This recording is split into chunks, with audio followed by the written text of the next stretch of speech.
लगता है कि अब राहुल गांधी का मुस्लिम, दलित और ब्राह्मण की बात करते करते ऊब गए हैं। यही वजह है कि वक्फ बिल पर संसद में हुई बहस में उन्होंने हिस्सा नहीं लिया और प्रियंका वाड्रा तो संसद आई ही नहीं। एक तरह से राहुल गांधी ने गुजरात में आयोजित कांग्रेस के 84वें अधिवेशन में इस राज से पर्दा उठा दिया। आखिरकार उन्होंने वक्फ बिल पर बहस में भाग क्यों नहीं लिया? राहुल गांधी ने साफ कहा कि हम ब्राह्मण, दलित, मुस्लिम में ही उलझे रह गए और ओबीसी समुदाय से हम दूर हो गए। अब हमें उन्हें जोड़ने के लिए प्रयास करने होंगे। इसके साथ ही उन्होंने 1993 में मंडल कमीशन की सिफारिशों को लागू करने और 2006 में शैक्षणिक संस्थानों में भी ओबीसी आरक्षण देने का जिक्र किया। उन्होंने कहा कि हमें ओबीसी पर फोकस करना है, जिनकी आबादी 50% से अधिक है। इसी में यदि दलित और अल्पसंख्यकों को भी शामिल कर ले तो फिर आंकड़ा 90% के करीब चला जाता है। मतलब साफ है कि कांग्रेस मुस्लिम, दलित और ब्राह्मण की बात करेगी तो आखिर, लेकिन उसका फोकस ओबीसी पर ही रहेगा। हालांकि मल्लिकार्जुन खड़गे ने यह कहकर राहुल गांधी की हवा निकाल दी कि दलितों के साथ ओबीसी ठीक वैसे ही व्यवहार करते हैं जैसे ऊंची जाति वाले। लेकिन इन सब के बीच शशि थरूर ने सवाल किया कि क्या इन सब को वापस लाने से पार्टी 19-20% वोट के चलते आगे बढ़ पाएगी? शशि थरूर को लेकर बीते कुछ समय से कयास ये लगाए जा रहे हैं कि वो भाजपा के करीबी हैं। इस बीच उन्होंने कांग्रेस अधिवेशन पार्टी को सलाह दी कि उसे उन लोगों को वापस जोड़ने पर काम करना होगा जो बीते 3 लोकसभा चुनाव में पार्टी से दूर रहे हैं। उन्होंने कहा कि कांग्रेस को ऐसे मतदाताओं को साथ लाना होगा जिनके चलते वो सत्ता में आती थी। शशि थरूर ने कहा कि यदि इन लोगों को वापस लाया गया तो फिर पार्टी उस 19-20% वाले आंकड़े से ऊपर उठेगी जिसमें अब तक वह उलझी हुई है। उन्होंने कहा कि हमारे पास यही एक तरीका आगे बढ़ने का है जिसमें हम 2014 के बाद से ही संघर्ष कर रहे हैं। यही नहीं, शशि थरूर ने राहुल गांधी और कांग्रेस को एक और सलाह दे डाली।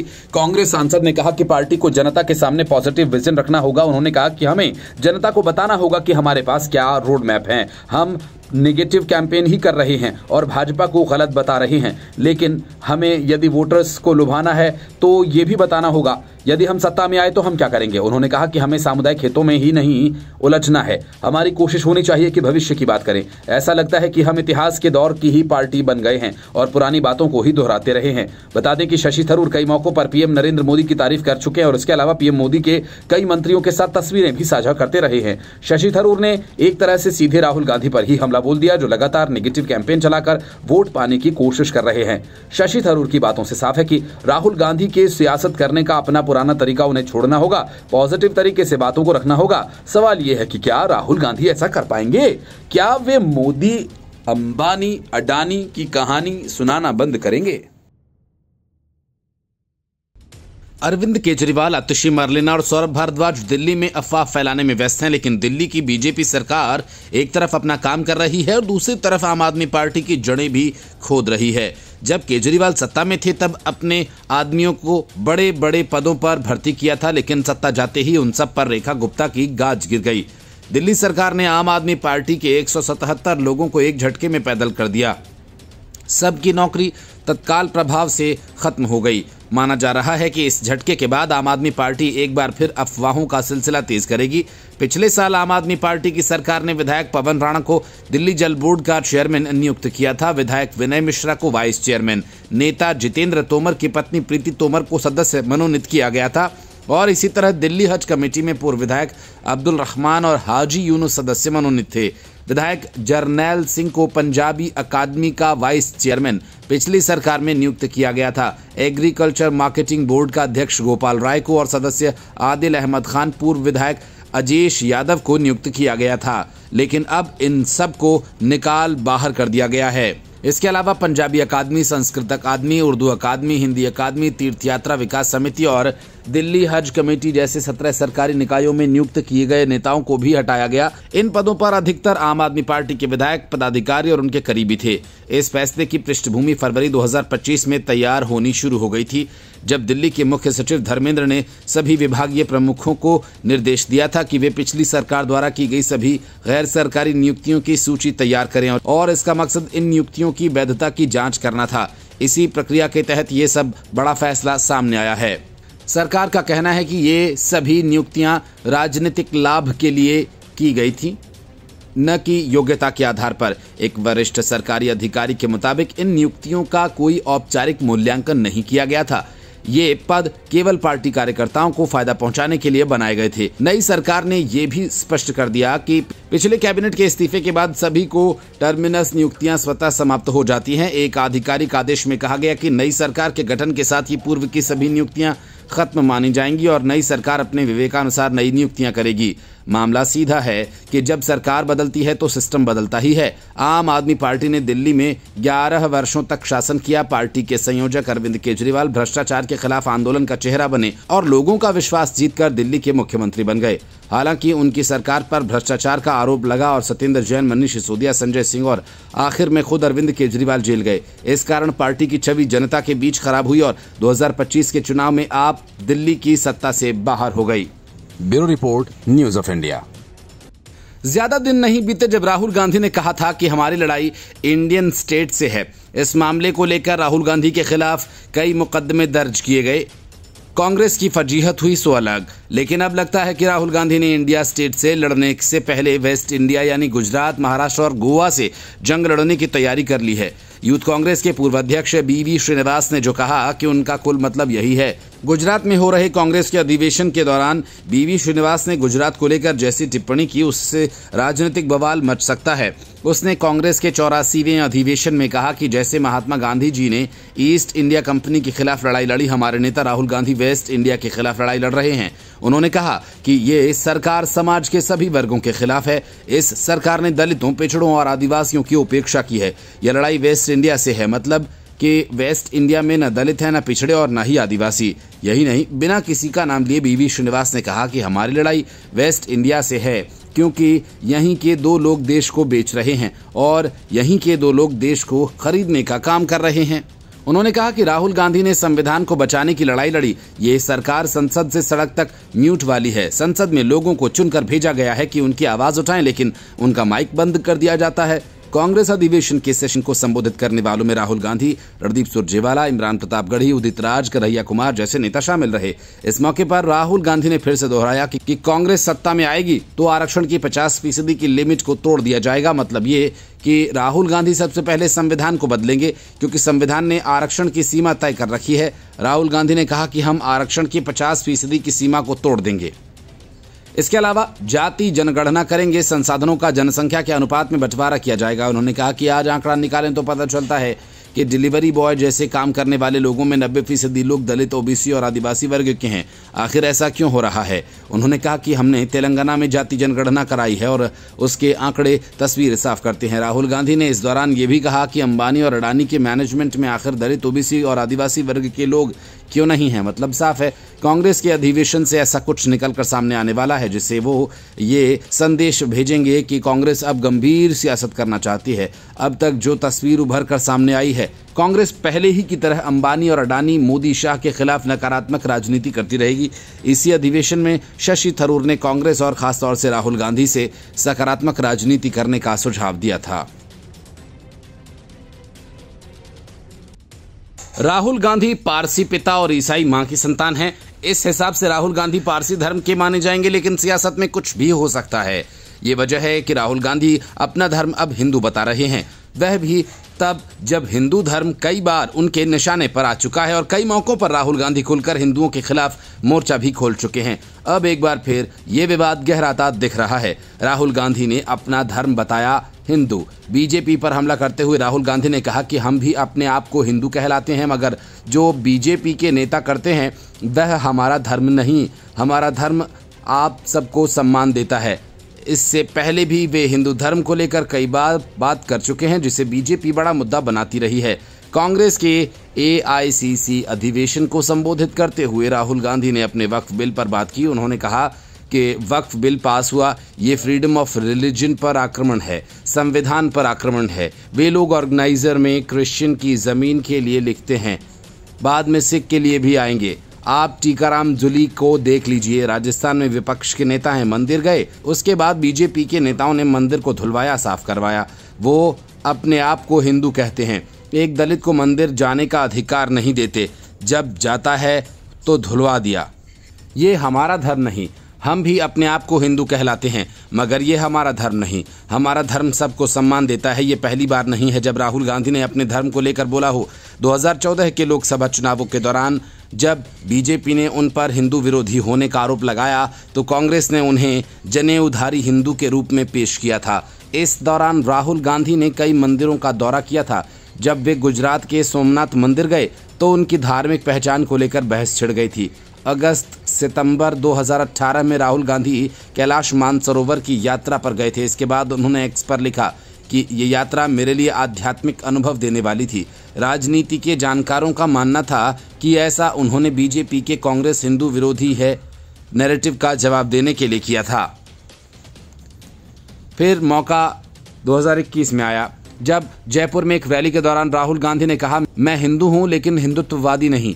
उन्होंने दोनों के बीच अंतर भी बताया। कहा, हिंदू धर्म सत्य और अहिंसा की राह दिखाता है, जबकि हिंदुत्व हिंसा और नफरत को बढ़ावा देता है। इस पर भी बीजेपी ने बवाल मचाया। कहा, राहुल गांधी हिंदुत्व को नफरती बता रहे हैं। एक मौका और आया जब राहुल गांधी ने अपने धर्म को लेकर बात की। 1 अक्टूबर 2023 को राहुल गांधी ने इंडियन एक्सप्रेस में सत्यम शिवम सुंदरम हेडलाइंस के साथ एक आर्टिकल लिखा। इसमें उन्होंने हिंदू धर्म की परिभाषा बताते हुए लिखा कि डर का सामना करने और सत्य की खोज का मार्ग है। हिंदू वह है जो अपने डर को गले लगाता है। Bureau report, news of India.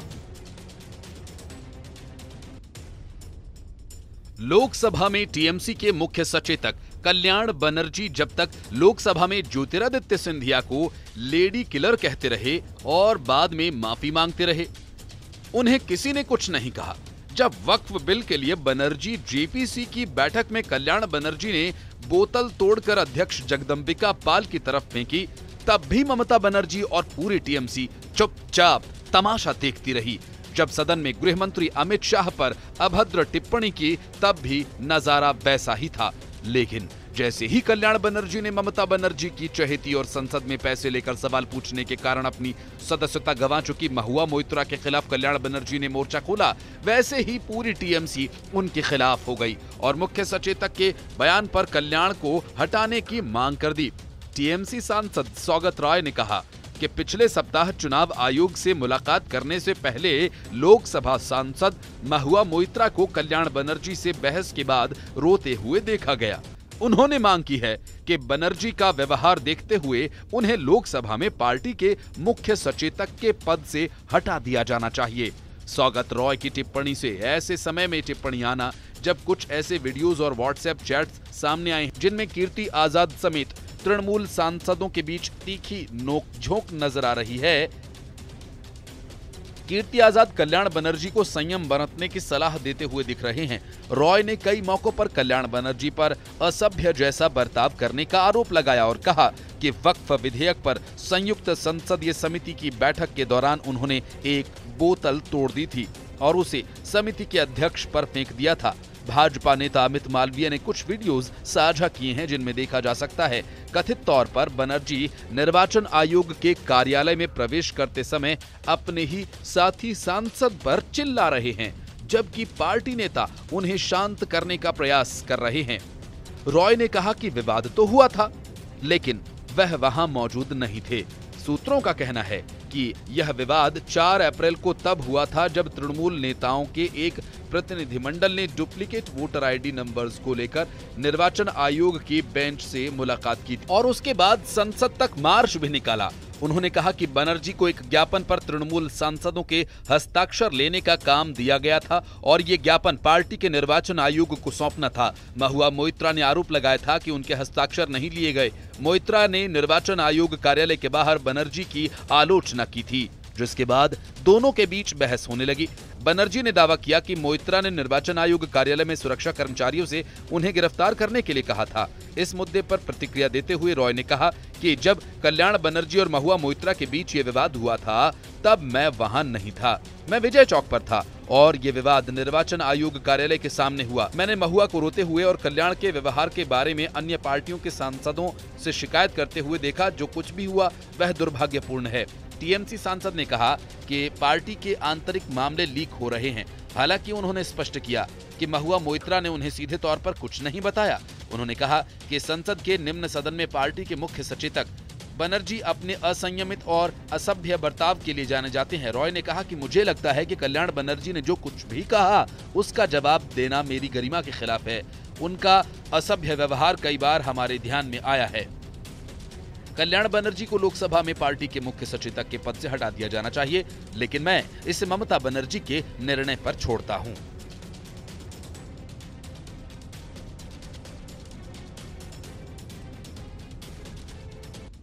Jagjit Singh Dallewal ने अपना अनशन खत्म करते ही इस बात के संकेत दे दिए कि किसानों के निशाने पर सबसे पहले भगवंत मान और अरविंद केजरीवाल होंगे, क्योंकि आम आदमी पार्टी के फायदे के लिए ही किसानों को पुलिस के जुल्म का शिकार बनाया गया और उनके ट्रैक्टर्स गायब कर दिए गए। ट्रॉलियां, एसी, कूलर सहित सारा सामान चुरा लिया गया और किसानों को गिरफ्तार कर लिया गया। इनमें से कई सामान आम आदमी पार्टी के कार्यकर्ताओं के घर से बरामद किए गए। मतलब साफ है, किसानों के सामानों की लूट में आम आदमी पार्टी के लोग भी शामिल थे। यही वजह है कि आम आदमी पार्टी के खिलाफ पंजाब में किसान नेताओं ने मोर्चा खोल दिया और किसान नेता सरबंस सिंह पंढेर ने ऐलान कर दिया कि पंजाब के मुख्यमंत्री और मंत्री, विधायक जहां भी सार्वजनिक कार्यक्रम में जाएंगे वहां पर किसान भी पहुंचेंगे और उनसे सवाल पूछेंगे। दरअसल मार्च महीने में भारी पुलिस बल की तैनाती के बीच पंजाब पुलिस ने हरियाणा पंजाब शंभू बॉर्डर पर प्रदर्शन कर रहे किसान नेताओं को वहां से हटाया।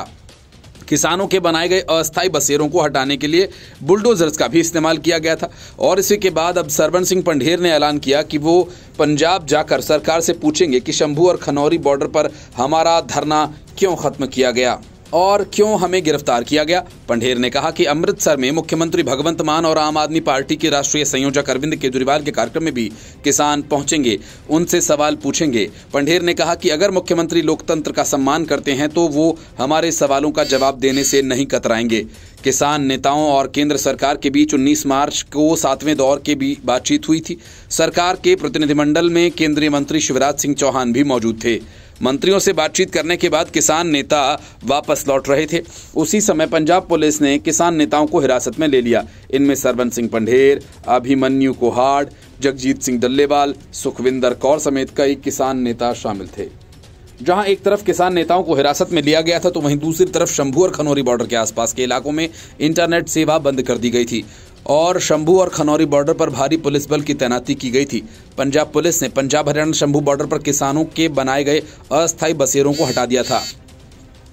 इसके बाद अब किसान पंजाब सरकार की इसी का एक्शन को लेकर उनसे सवाल पूछ रहे हैं। किसानों को हटाए जाने के बाद पंजाब हरियाणा को जोड़ने वाला शंभू बॉर्डर खोला गया। किसानों ने अपनी मांगों को लेकर 13 फरवरी 2024 को दिल्ली कूच किया था, मगर पुलिस ने खनौरी बॉर्डर पर उन्हें रोक दिया था।